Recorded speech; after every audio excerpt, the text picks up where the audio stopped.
In Manitoba, there are isolated First Nation communities that still do not have access to running water.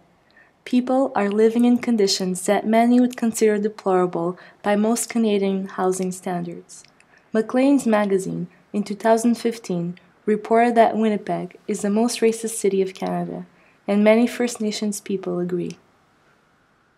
Like, we're thought of as dirty Indians. That's what I think. Just because we can't have the proper housing, the proper health facilities, or adequate proper equipment to keep ourselves clean, that doesn't make us dirty. Statistics Canada reports that between 2001 and 2026, First Nations populations will expand by 60%.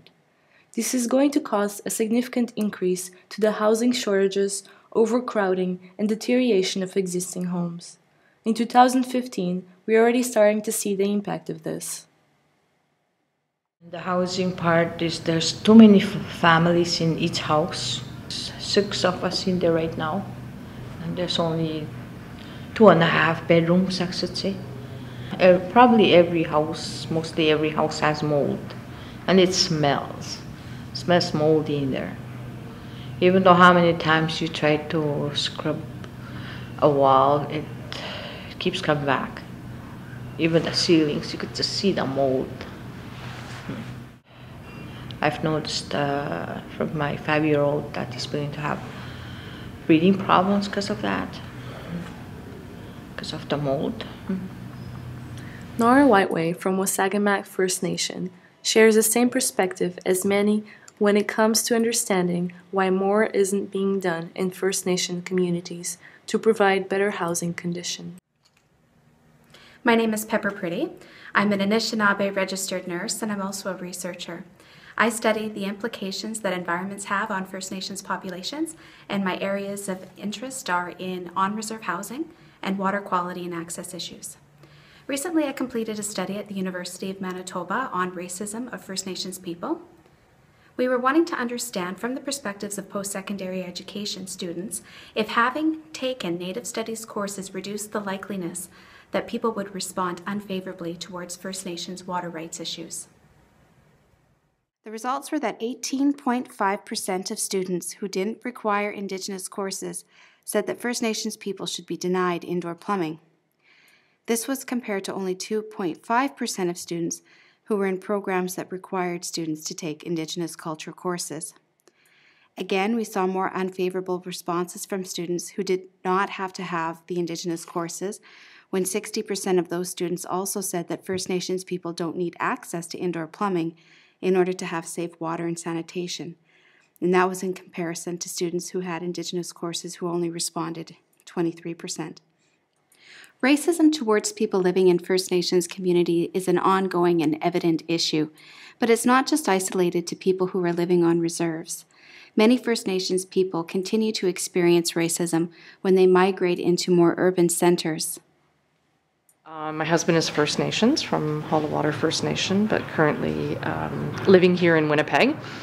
So when it came time for us to look for a house in the city, I went on my own because I was told that I would probably be denied housing if my husband came along with me. I would kind of go and scout things out first because I was afraid that the real estate agent might not show us houses in places that I was looking to live in. You know, they wouldn't look at our financial statements, they would look at our faces, right? And be worried about what the neighbors were going to say or think if they moved a First Nations family into a residential neighborhood. You really have to wonder about where people are getting their attitudes towards housing. You hear or see is what you hear or see in the papers, and how do we get over that racism? How do we get over that prejudice when it comes to social housing?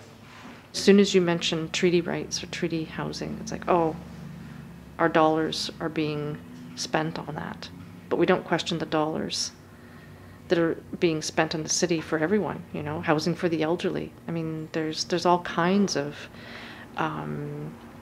ways of funding housing that is part of the, you know, social network, social fabric, whatever you want to call it.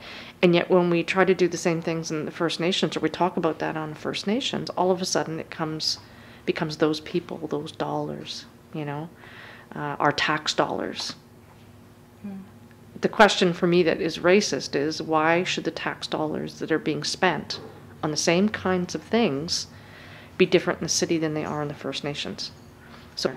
So I know that on a First Nations community, or in a First Nations community, education is funded at least 30% less than it is in the city. So we're talking about equity, right? We're talking about access. We're talking about all those kinds of things. Why is it any different? So here I am out in the field teaching for 30 years. I've just retired. Well, all my colleagues are still there. We don't know. And that's what the Treaty Commission is trying to do, is trying to educate teachers so that they can pass on some of this knowledge. But I think universities also have a role to play in this. Everyone should have to take so many credit hours in Native studies. We need universities to step up. We need educational institutions to step up to try and close that gap, because we can't have a conversation about home or housing or any other issue until we understand that basic one.